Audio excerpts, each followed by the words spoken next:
Hello, everybody. Welcome to episode 96 of the Not Joanna Eggs podcast. This week, Robin and myself are reviewing the 1989, then later released in 1992 in the United States, Little Nemo Adventures in Slumberland, the notoriously troubled film. It had been in development hell forever. They had a lot of trouble trying to get it to relate to both Japanese and American audiences, and it's based on the classic comic series from the turn of the century. So this one's kind of weird. It's fitting for a movie that's about dreams and everything, but like the entire history of this movie is just bananagrams. So we had a lot of fun reviewing this one. So thank you so much for checking it out. I apologize in advance for my voice. I've been sick for the past few days, so I'm trying to battle this cold. So if I sound kind of congested, that's why. But again, really appreciate you guys listening to this. If you want to find us on social media, Robin's handles are @lobster_writer on Twitter and @lobsterwriter on Instagram. Mine are @TCTroush on Twitter and Instagram. You can find us on YouTube. We're on all the podcatchers, all that. And thank you so much for listening. We are coming up to the home stretch of episode 100, so I'm super excited about that. But appreciate listening and hope you dig this one. Take care. Bye.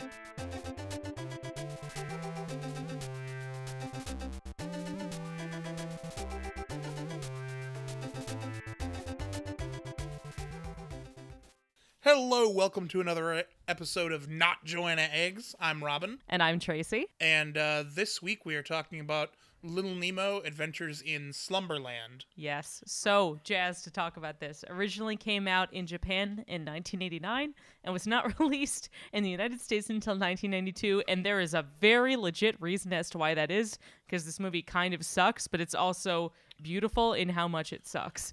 I mean, there's no denying that, they got some top-tier talent that they had no idea what they were doing with. They're like, we got lightning in a bottle. What are we going to do with it? We're going to try and eat it. With the whole bottle, too? Yes.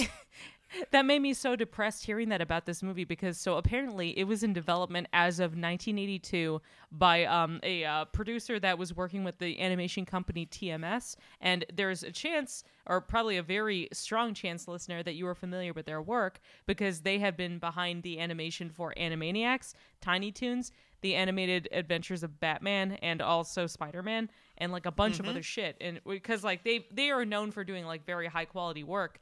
And this movie itself was made as kind of a showcase for their talents, which are very numerous, because the animation, this is just gorgeous, and the backgrounds are great too. Oh, absolutely. Yeah, but it's like the main structural problems with this are the writing sucks, and the flow of it and the transitions are very, very strange. Yeah, it's kind of buck wild. Well, so it actually goes back even further than 1982. Well, because admittedly, this was based on a comic series by Winsor McCay that debuted back in 1905, oddly enough, and then ended in 1911, and then was put into syndication later in William Randolph Hearst papers. Right. But also, the producer, Fujioka, has sort of always wanted to do this, and in 1977 is when he finally got the rights to do it. Yeah, it had been a pet project idea of his for quite some time, and he was somehow able to get like a lot of A-list talent, like some of them before they really kind of became big. So at one time it was tied to George Lucas, Ray Bradbury of all fucking people, Hayao Miyazaki, Isao Takahata, Chuck Jones, like so many different people, like extremely talented, influential people. It's insane. But they all bailed because of so many production issues. Yeah, so some of them are very simple, like Lucas and Jones never actually got involved. They were both like, yeah, no thanks. Well, I think Lucas had seen the story. He's like, no, there's no actual character progression for Nemo. And he's like, oh, I guess you're right. And they never really fixed that problem for Nemo either. But no, it doesn't really seem like there's a lot. Well, that was also, so Miyazaki and Takahata were involved with it because they worked at TMS at the time. But Miyazaki is ultimately just sort of uninterested. And Takahata was on the Lucas side, where he's like, there's just not enough growth here, and it's kind of boring. Miyazaki described it as one of the worst experiences he's ever had. I was like, and look, like we are not unaccustomed to Miyazaki being totally savage, but that is like, that's like god tier amounts of sass from Hayao Miyazaki. He's such a grumpy old man, and I love it. I love him so much, but he's probably a dick to work for sometimes. But anyway, I'm sure he's ruthless to work for. The other development story that tickles me to my core is Brad Bird of Iron Giant fame and Jerry Reese, another animator, both worked on the American end of things for a while. And while they were working, I'm sorry, Jerry Reese did The Brave Little Toaster. Yeah, I think that they were both involved with like Pixar before Pixar was a thing, really. This was definitely before Iron Giant, and probably before Brave Little Toaster even, because again, though this came out in 89, it was in development hell starting from 1982. Well, yeah, and I remember also that Brad Bird and it was Jerry Reese, I think. They were working on this short for The Spirit, which is based on the comic from, I think, the 30s and 40s. Sounds about right. You can actually find that on YouTube. That has been put back up somehow. So that one's on there if you want to check it out. But they were doing that simultaneously. Yeah. So they were working with the other animators, and they kept asking, like, so what are we drawing off of? And they go, oh, we're just illustrating what Bradbury is writing. And then they later met Ray Bradbury, and asked him, like, oh, so what are you writing? And he said, I'm just putting in writing what these wonderful artists are drawing. Bird and Reese soon left the project after meeting with Bradbury. Yeah, and that's the whole thing is that, and you can definitely tell from just watching it from the get-go, is that there's some clearly very talented people going on here, but there's a complete lack of communication and understanding of how to make a cohesive plot that goes on within this story. So I want to talk about this a little bit. Yeah, go for it. Well, so I'll give the briefest of plot summaries, which is this. Nemo dreams, and he has these wonderful, fantastic dreams, and he gets invited to Slumberland to become a king. He ends up opening a forbidden door, releasing the Nightmare King, so he has to rescue the king, and so he goes on a journey to do that, and then, wakes up back home and goes to the circus. Mm-hmm. Oh, yeah, and the circus performers happen to be, they happen to be like doubles or mirror images of some of the other circus performers that he saw during that day. That clicked with me, right, is early on in the film, he sees the circus parade going by, and he runs up, and this big, like, I called him Carney Santa because he looked like Santa Claus, but he a totally carny. Is. Yeah. And he's like the ringleader, and he like yanks him onto the horse and is like, this should be great. And I'm like, yeah, okay, accept a ride That's from fine. Circus Santa. Yeah, whatever. Nothing wrong with that. But then he looks just like King Morpheus later in the movie, and I'm like, is there like I feel like there's a doubling thing that should be going on here. And then as you get further into the movie, they're like, no, nothing. That idea, out the window, gone. And that was the whole aspect of it that was kind of strange to me, because like we've seen doubling done well in movies before, and I think we've seen it done poorly. Yeah, that is true too. Looking at you, napping princess. And this was just barely done to begin with. Napping princess. Oh my God, don't get me started again. But I think that's kind of the thing, is that the initial presentations of the duel, or like basically just the same character models, let's really be honest, is that you see Camille, who's the princess, riding on top of an elephant, Morpheus the king, who's riding on top of a horse and then pulls Nemo up to hang out with him, and Flip the clown, who is like, he basically is just kind of like messing around with Nemo like on a ball or whatever, like during the parade. So they're there, but no one cares because it doesn't matter, because we don't know anything about their characters to really have any sort of real world parallel to them. So it's just completely incidental. Yeah, it just is like, oh, that's kind of cool, but I don't think, like, it just isn't mentioned at all, and so it's not even really like worth anything to talk about. Like, well, that or Nemo has such a shallow imagination, but like apparently not, because like he figures out like most of Slumberland, or some of this is apparently dreamed up by him, because a lot of this tends to, like, it's kind of like a lame version of Paprika, because it goes back and forth between like stuff in the real world and then like the dream world starts merging with it together, like, so make all the Inception jokes you want, whatever. The problem is that the actual story, or the crux of the conflict that goes on with Dreamland, is just kind of barely there, because and I'll mention this because I thought that this was genuinely really funny. The Princess Camille is obviously the daughter of King Morpheus, but he decides to invite Nemo to come to Slumberland to make him his heir, which I was like, what the actual fuck? Like, Camille is right there, and we never see her reacting or questioning this decision by her father whatsoever, which I thought was really fucking weird. I was like, oh, like, she just accepts that her dad's a sexist piece of shit. I was kind of blown away how, like, everyone's, like, super excited, like, oh, Nemo is here, but, like, He's just a kid in pajamas, and you have, like, this princess who's clearly, like... Clearly older than he is, clearly more mature. And the issue is that, okay, I will say this. I thought that there was one kind of, like, maybe a joke, or it might have just been an editing error, that was when Morpheus is explaining about, like, oh, like, I will end up giving him the power to use this scepter that can basically repel any evil or negative force that's going on within Slumberland. But he's like, but I will not allow Nemo to use it until he has gained more wisdom and physical strength. And I could have sworn that I heard a person in the background, like one of the background characters, go like, oh, that's stupid. It cannot be given to him until he has grown in wisdom and physical strength. Oh, well, that's...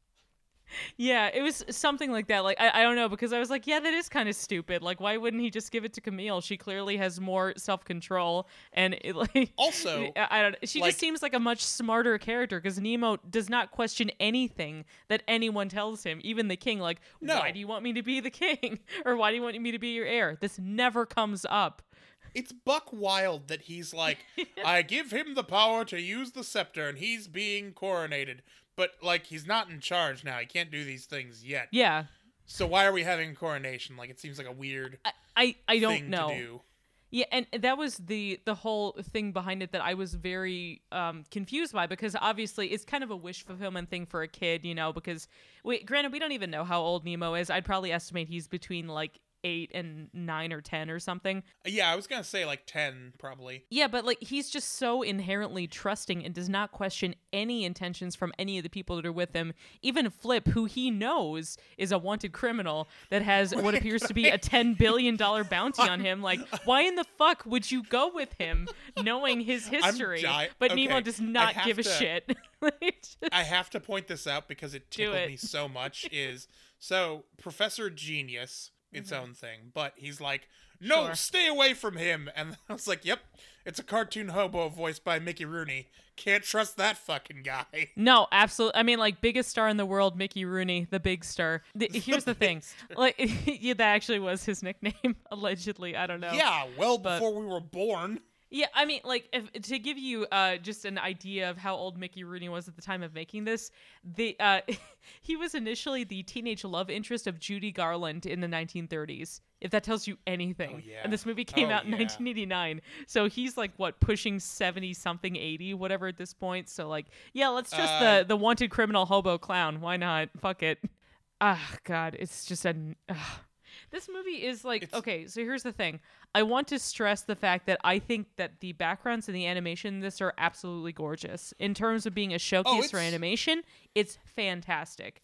Granted, some of the animation might be considered TV quality now, especially given TMS's reputation for working with the Animaniacs and everything. But, like, holy shit, like, it looks great. It's just the script is garbage. Like, none of it makes sense.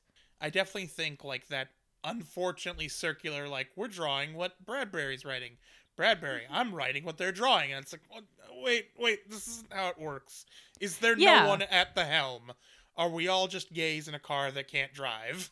And apparently, like, even Chris Columbus from Home Alone fame was featured in writing this at some point, but we have no idea how much of his writing was actually involved, because apparently he was doing this concurrently with a favorite of yours and mine, Adventures in Babysitting, at the same time. Or I think he left production to work on that, and Adventures in Babysitting is awesome, and you should go watch it. But I don't even know if there's any other way that they could really have streamlined it. Let me just read this for you. Yeah, do it. So after we lost Brad Bird and Jerry Reese and all these, Fujioka had drafts from Chris Columbus, Mobius, John Canemaker, and Richard Martini, and many others. And then he rehired someone else to write another screenplay. And then they hired Richard Oughton to work on Columbus's screenplay while Columbus was doing Adventures in Babysitting. Like, yeah. The fucking, you want to talk about too many cooks spoils the broth. No, this isn't broth anymore. It's not, I don't know what it is. It's not even a semblance of water. Like, it's just, we've put too many ingredients in, and now we can't make soup. Yeah, because, like, the kiss of death for basically any production is, like, if you have more than like 3 writers, chances are the vision for your film or like how cohesive you want the script and the screenplay to be is going to go completely out the window. Because like you could take something that has like 1 screenwriter, like say probably a Wes Anderson movie, and then you could take Space Jam, which like while charming at points is still got kind of a mess of a story for writers, is still a big red flag. So I think that, and that was the thing that made me so confused and just kind of concerned about this, because like with a lot of passion projects, they just kind of tend to suck, like Toys, which I know that Robin hates, was also a passion project and objectively is probably not a very good movie. I like aspects of it, just like how I like this movie. I have a very similar fascination for it. The general atmosphere of it is like vaguely creepy and a little weird, like how like the king has like this vaguely kind of childlike aspect to him, which I guess if you're a younger viewer would be cooler, but now as like an upper age adult in my late 20s, early 30s, is like anytime that someone asks you to call me like, oh no, call me King Morphe, like that is a huge red flag. That's a little weird to me, a little strange. And he loves trains, and I would hate to be the person that has to clean all the goddamn staircases in that fucking castle, because there's so many of them and they're all covered with his goddamn trains. Yep. What tickled me about him was when they go to meet the king and he's not on the throne, and they're just like, "Oh no, he's gone again." I'm just like, you gotta put a goddamn bell on him. Listen, the king is sundown, and we gotta keep an eye on him. Yeah, it's just like apparently this happens so frequently, but it's like the one time they need him to be there for his presumed heir's coronation. Like, and even though little Nemo had come there under the premise of being a playmate for Princess Camille, which, you know, like, fair enough. They're close enough in age, whatever. Even though, like, Nemo has, like, the typical young boy reservations of wanting to, like, play with a girl or, like, hang out with a girl. So 2 things in that scene that destroyed me were, the princess is a girl? Yes, Nemo. Yeah, that's why it's princess. The ESS implies a girl, like an actress or a waitress or a hostess. Or a testatrix. Wait, that doesn't work. But that or dominatress. So that one, and then, but she's given you this gift full of pastries, and he starts eating the pastry and goes, "I love girls." It's like, there you go, buddy. I love cookies. I love playdates. I love girls. It's just like, okay, if that's all it takes, then I don't know. He's a simple boy with simple needs. He wants pastries and pie. He's so fucking dumb. I'm sorry. Like, I know that he's a kid, but like, okay, and I understand that kids are inherently going to be trustworthy or like entrusting of certain adults and everything, but like he never questions Flip once. Like even the instant that Flip abandons his pet bird that he gets around on Flap, I would just be like, hey, that's kind of fucked up. Why'd you just leave her there when the police were chasing after us? And then Flip does the exact same thing again. She's great. Like when they're in front of that weird dragon door thing, even though it was kind of on the king to just be like, hey, don't use this key in front of the door that has the dragon shape thing on the key, because that's not allowed. Like, in order to be the prince, you have to not do that. And of course he's going to do that because he's a stupid idiot. You have one job, Nemo. That was it. That's all he had to do, and he fucked it up. Congratulations, stupid. You can't run Slumberland anymore because your impulse control does not exist. Can we also talk about some of the things in this, like the whimsical things that I adored? So when after he meets Princess Camille, they are riding on a carriage, and the first thing you see in this carriage is, first of all, you see Icarus, who we somehow haven't mentioned yet, which is Nemo's best friend, the flying squirrel Icarus, who wears flight goggles. No, I know, and that is like, I have such a weakness for squirrels that wear goggles. Icarus did it, and Rocky the squirrel from Rocky and Bullwinkle did it too. I love it when they have a flying squirrel that wears goggles. I don't know why. I don't know how many more there are, but I love it, and I'm here for it. It's so great. So were you referring to the frog that was directly next to Icarus? Frog! I was like... Such a good frog. The And instant first I thing he saw does that, is I just thought like, of you. I was like, it was just like, brrr, like it's just screaming. Like, He's just sitting there yelling. It's so goddamn good. Goofy. I love him so much. Like, that's the frog's job, is that he has been entrusted to be on this, I guess it's like a carriage or something, but it's drawn by a bunch of goats that just jump everywhere. Yeah! And all it does is just yell and scream like, brrr. I loved it so much. It was so great. And Icarus is strapped next to him, so you've got like this high-pitched whining sound and then this like guttural satanic noise, and I was like, oh, fuck yeah, I am here for it. Good. God, is it not the dream to get paid to just sit somewhere and yell constantly? Dude, I would love to have that on my resume. Like, oh yes, I was the yelling frog in Little Nemo Adventures in Slumberland. But like, I also wanted to mention that it also features like, so she barely has any lines really, but I love the character of Bon Bon, the little clown girl that is like, she's escorting Professor Genius when she goes to meet Little Nemo initially, and presents like the thing of cookies. I love her design. I think she's adorable, and I think she was voiced by Nancy Cartwright, who is the same voice actress for Bart Simpson. So like you can kind of tell if you listen to it. Yeah. So well, that's actually kind of interesting, right? Is like again this lightning in a bottle. So let's just real quick off the top of like looking at this list, we've got Mickey Rooney, Renee Auberjonois, Nancy Cartwright, and Tress MacNeille. Yeah. And like Nancy Cartwright and Tress MacNeille as like unnamed characters. Yeah, it's like this was just before they hit it too, because granted, The Simpsons had not come out until later that year in 1989. And granted, the initial release date for this in Japan was as of I think it was June 15th, 1989. So this would have been just before she was really kind of getting known for stuff. But at the same time, like it's just unreal to me, because like there's so many talented people tied to this, but there's just so many bad decisions that they just could have like curbed this, rework this, like this aspect does not make sense. Like, oh, the transitions in this are nonsensical. Like scenes just end. There's no like it, like even the thing like that goes from where Camille insults Icarus by calling him a rat basically, and then Little Nemo goes up to the top of a fountain to try to coax him down. They just end up laughing, and then it immediately cuts to the weird carriage thing drawn by the goats, and then she's taking him throughout the entire kingdom. Like there's no transition of them getting over there, which like I guess it's implied, but it's still very jarring because they do this a lot. Like some scenes just kind of end. I missed this one. The one with the goats, or no, I remember that. The music in this nonsensical, but composed by the Sherman Brothers. Yeah, who did fucking Mary Poppins? Mary Poppins, Chitty Chitty Bang Bang, The Jungle Book, Bedknobs and Broomsticks, Charlotte's Web, The Aristocats. It's a Small World after all. Like yeah, like just I'm so mystified by this film because there were so many people tied to it, and granted we don't know how much of their lyrics they kept, because I would say probably not that much outside of like maybe the main song, like the theme that they have at the very beginning of the credits that are like so bare bones, but I can only assume it's because they were trying to save animation money, because like it's just basically like a color slide, like it may as well just be a PowerPoint that has a weird gradient that's just fluctuating behind it because it's so barren.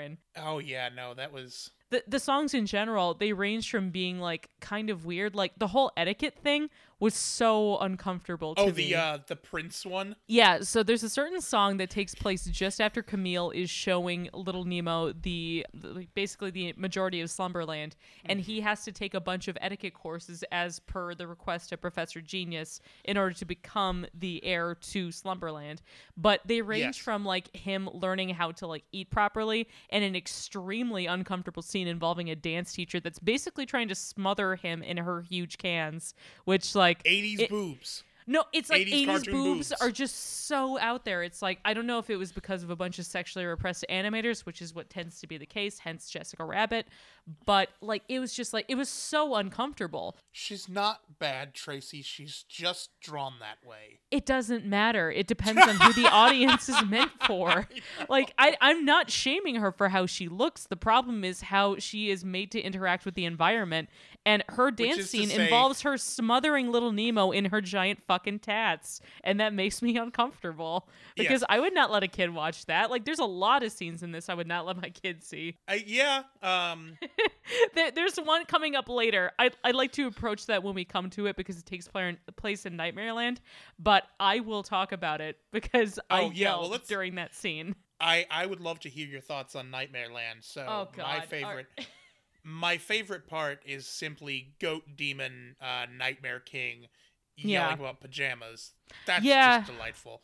I mean, so here's the thing, and I don't want to sound like too strange about it, I guess, but I think that Nightmareland, by and large, was the least interesting part of this movie, which admittedly is not shocking. Oh, I'm sure. Slumberland is entirely based around like energy and fun and pastels fucking everywhere. Mm-hmm. But my issue with Nightmareland is that the transition that happens between when they are still in Slumberland, they go on this boat thing, whatever. We get to see Camille get several great punches in on Flip, which I was genuinely like, fuck yes. Thank you, please more. Because Flip was just so goddamn obnoxious. And I'm just like, Nemo, you need to stand up for yourself and stop being such a chicken shit. There was a certain scene that involved the goblin characters that they met up with that, like, I thought they were cute. Yeah, if you remember those guys, like, there was one that I just assumed was a hybrid or a fusion of Piglet and Winnie the Pooh that was, like, the smallest one. I really liked that one a lot. Like, I didn't mind the goblins, but it was just the overall transition of them getting into Nightmare Land, I guess, that I just thought was so fucking boring. I kept, like, nodding off. I knew it was supposed to be dynamic and exciting, but they're just going through clouds. Like, none of it's interesting. Well, it feels, you know what? I'm betting that this is, like, where the vision of the thing really, like, kind of falls apart, right? Yeah. Because up to that point, again, it's, like, visually interesting and there's, like, tons of stuff going on and it's, like, super whimsical. There's a fucking carriage drawn by giant rabbits. Like, fuck yes. Sign me up. The environments and the actual, like, object design in this, like, all the costuming, there's so much great design in this. And, like, there was so much that I really liked. But goddamn, the pacing is awful. It just, like, they could have shaved at least 15 minutes off of it and not missed anything. Well, so there is an edited version which is 10 full minutes shorter. Yeah, and I feel like I might like that better as long as it's cutting out the parts that I hoped that they cut out. Yeah. I don't know. But one thing I do have to say about, like, the designs in Slumberland, they seem to, and again, I think this is probably just a result of the, like, lack of a cohesive vision. Well, that, and also it may have come from the comics too. We don't know. Yeah, that's true. But there's, like, something in the aesthetics of royalty in that scene are super confused to me. Because in what way?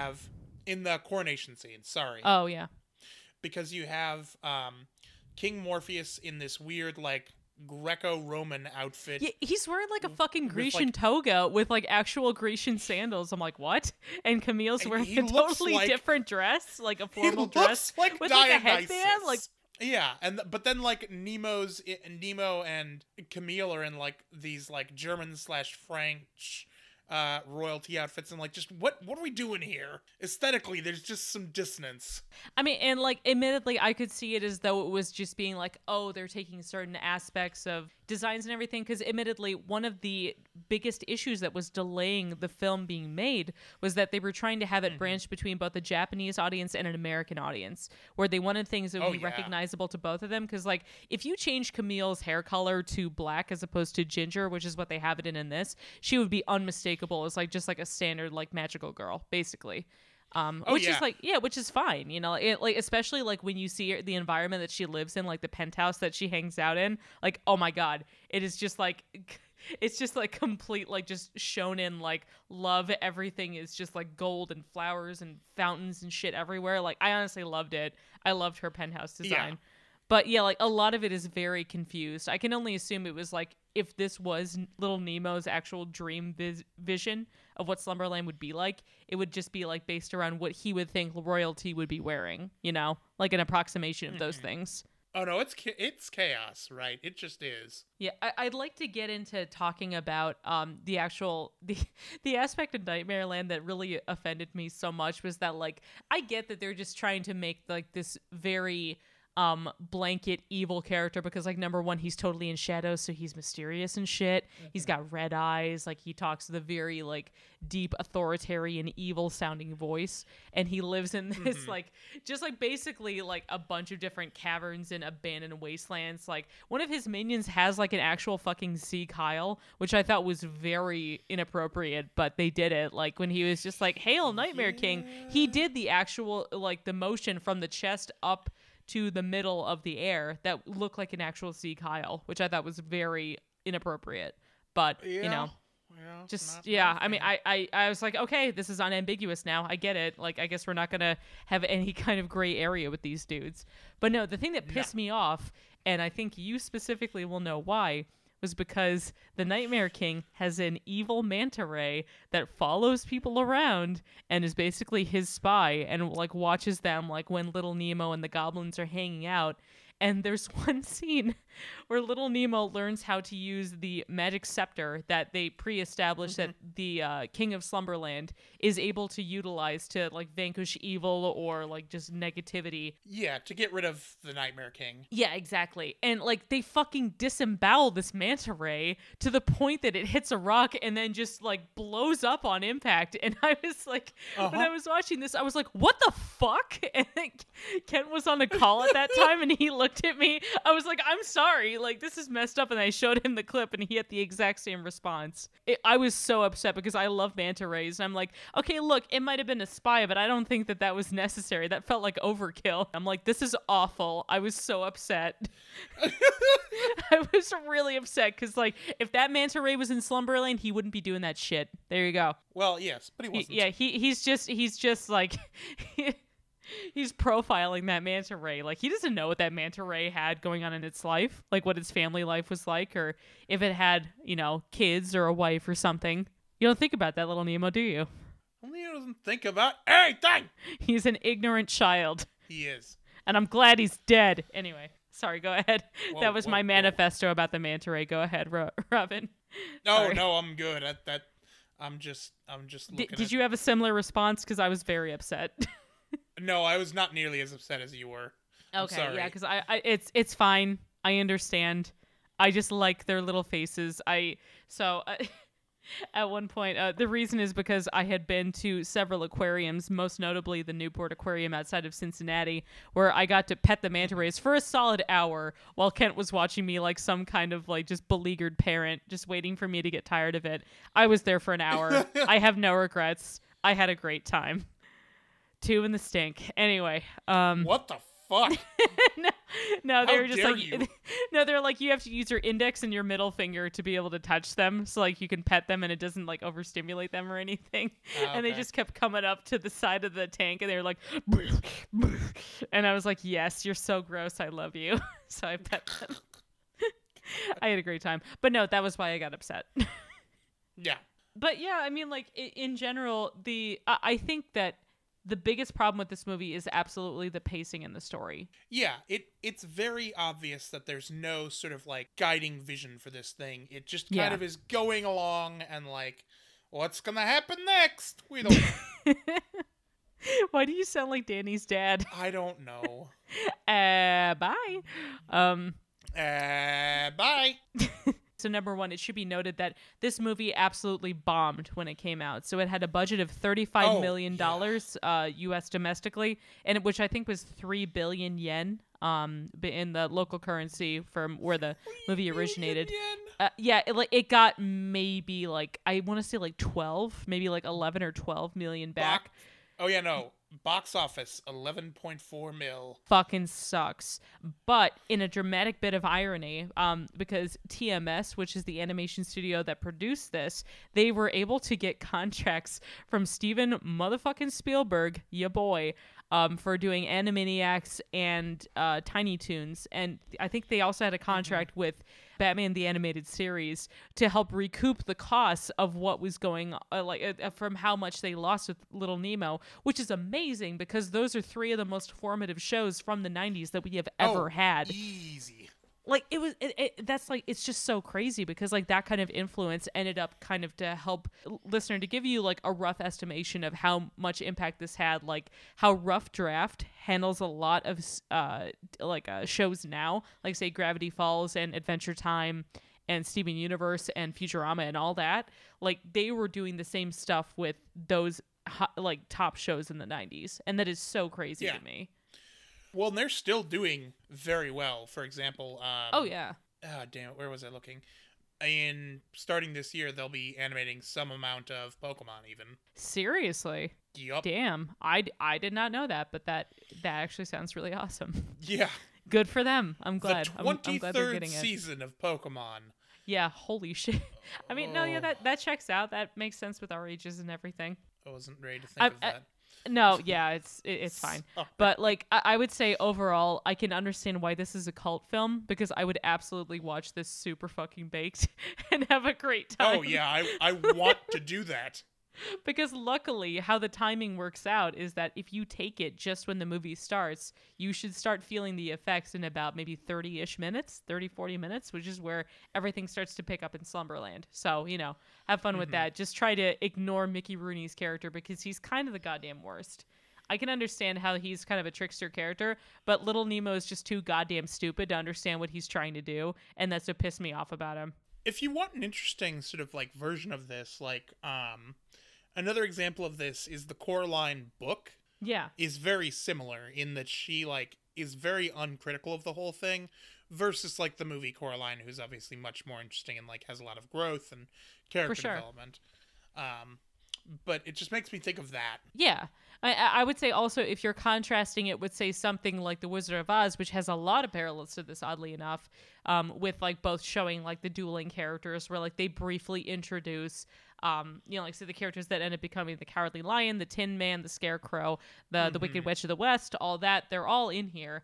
But like, Dorothy does kind of experience some sort of change during the story because she recognizes that like there is some validity to like having a good relationship with your family or trying to forge those relationships with the people you already know, as opposed to just trying to run away from everything, which is a way to keep it grounded. Little Nemo does not experience that. He basically tries to fake sleepwalking to steal a piece of pie out of the fridge. Which I was like, what? It just... because initially I thought he was actually sleepwalking. Then of course his mom runs across him, and then he starts running up the stairs. He's like, "Woo, that was close." I was like, "Wait, what? That he wasn't actually sleepwalking?" Because like I kind of figured that would have been an aspect of his character. Like maybe he actually does have some kind of sleep disorders that would make sense as to why he was having issues with the dream world. But I don't. No, yeah, well that's the other thing, right? Like so that. You can see that they're like, at some point someone had the idea that there should be some growth. And so there's that moment of sleepwalking trying to steal a pie because I guess he had promised not to steal it. And he apologizes for it at the end of the movie. But that's not necessarily growth. It's not. I mean, like, it's just like he's basically learning to not lie, I guess. But like, that's a very base thing to learn. It's a very weak attempt at signposting growth without really doing it in the movie. It should be noted that Winsor McCay is the person that initially wrote Little Nemo was a very well-known cartoonist and animator back in the day. And by back in the day, I mean the early 1900s, because he was also tied to the... Yeah, he was also tied to the animated film Gertie the Dinosaur, which came out in 1914. That is a reference to the dinosaur that is holding up the little, like, I guess, like the canopy for that one band that's performing when Flip and Little Nemo decide to make it sneeze to drop the canopy. And then also Dream of the Rarebit Fiend, which I guess was supposed to be a reference to like Little Nemo taking the pie or like eating the pie, because I guess that was just like a thing in the comic strip, was that the character would just keep eating pies. I'm like, okay, sure, fine, why not? Whatever. Yeah, that's cool. I mean, like, I guess that cliche has to exist from somewhere. So, but it's just so much of the story is so muddied that like if you're a very big fan of the Little Nemo comics, I could see how this might piss you off because it's probably not very consistent with what the story that they're telling is.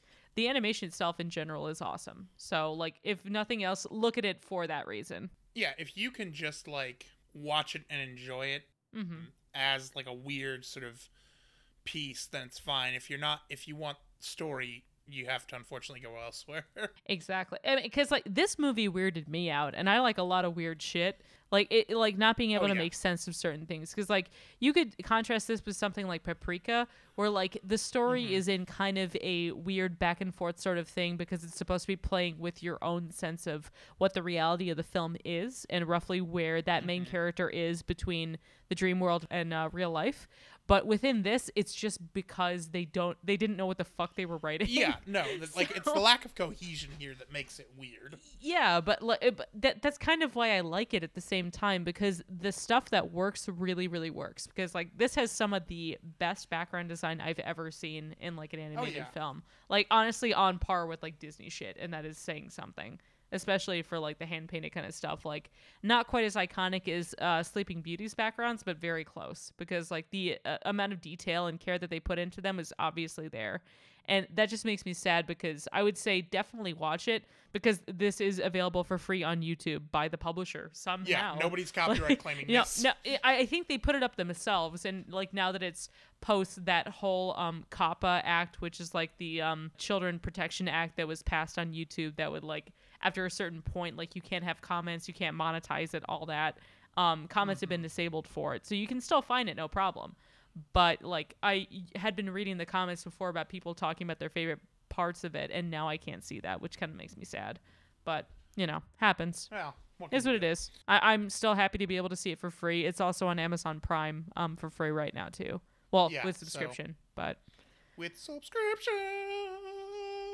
I don't know, because had you had any previous experience with this, Robin, or not really? Because I remember mentioning not it, at all. and I didn't think you've seen it at all. I've just heard of it, and what's weird, so I didn't know, there's also a video game, Little Nemo. But the release between this film in North America and the movie itself in Japan and the video game was so far spaced apart, no one had any idea that it was tied to the movie. Yeah, so it was like totally independent of it. Yeah, essentially. Well, it's technically based on the movie, but yeah, it came out in 1990, and so it predated the fucking movie in America. Almost like it's some kind of like viral marketing or something. We're just like, we'll just release the video game, make people be like, what is this? They're like, oh, the game must have been so popular they made a movie out of it. Not true, America. No, I don't know. Oh no, sure you are. Yeah, but apparently, I that's how I had heard of Nemo originally, was that the video game basically, and I had never heard of the movie. And then we looked it up, and I was like, all right, well now I need to know. And now you know. And is your life richer for knowing it? Oh my God, yes. Rabbit drawn carriage. Yeah, absolutely. And do you like the bit with the peacocks with Camille? I was like, oh my God. That is freaking gorgeous. Oh yeah. Like just it makes me really, really sad, because I feel like that if this had the right partnering of like writers and like just producers, it would probably be something like really fantastic. Like if anything, like I could totally see this as being a reboot material, because the foundation is there. They just have to improve on the story. Like honestly, let Warner Animation Group do something with this, because they would rock the shit they could just out of the park. They would do it. Honestly, yeah. Yeah. Or the studio that did Klaus, I think, could do something interesting. Oh, yeah, yeah. Oh, yeah, what is it, Spa Studios? Yeah, they could totally do it, too. Yeah, God. I think so. Oh, man. Dude, I wish they would do that. That'd be so cool. But, yeah, I don't really... I don't really have any closing thoughts aside from what I've already reiterated. I would still definitely say check it out. It's online for free. You have nothing to lose. Just be prepared for some slow parts. Time. Yeah, just time and some uncomfortability where you're just like, one thing you can never get back. A couple of questionable things for kids, but like weird whatever. Scenes. I mean, like honestly, things that upset me as an adult. I will say it. Like if I was a parent, I would probably not let my kids see this until they were maybe 10, so I could explain like, oh yeah, don't put your face between a lady's tits, please, for the love of God. I can't get sued right now. It is one of the weirdest things. I mean, yeah. I'm so glad that trope is dead. Oh my God, I can't stress it enough. That's an important lesson to learn. One of our friends' kids had to learn it. Do not ask to touch women's boobs. Yeah, please don't ask. It's not great. Really weird It's as a gross. child. Anyway, Robin, where can they find you?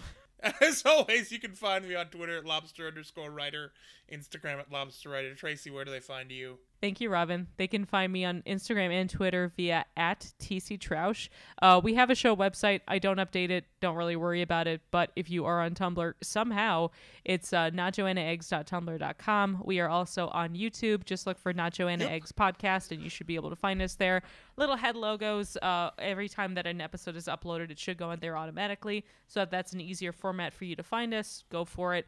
Otherwise, if you're searching for the podcast, it's just on any podcatcher that you can't have available: iTunes, Spotify, Podbean, all that nonsense. So yeah, fuck, dude, I kind of want to watch it again. Yeah, I kind of I'm not gonna lie, pop an edible and get after it. I honestly low-key kind of want to do that exact same thing too.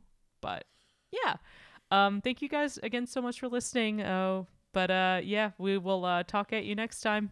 Yeah. Enjoy your your dreams. Bye.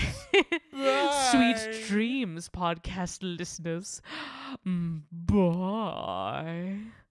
Hey guys, thanks again so much for listening. Our intro music is Don't Hold My Breath by Ben Briggs. The outro is Wet Dreams by Phonetic Hero. Both were found on ocremix.org.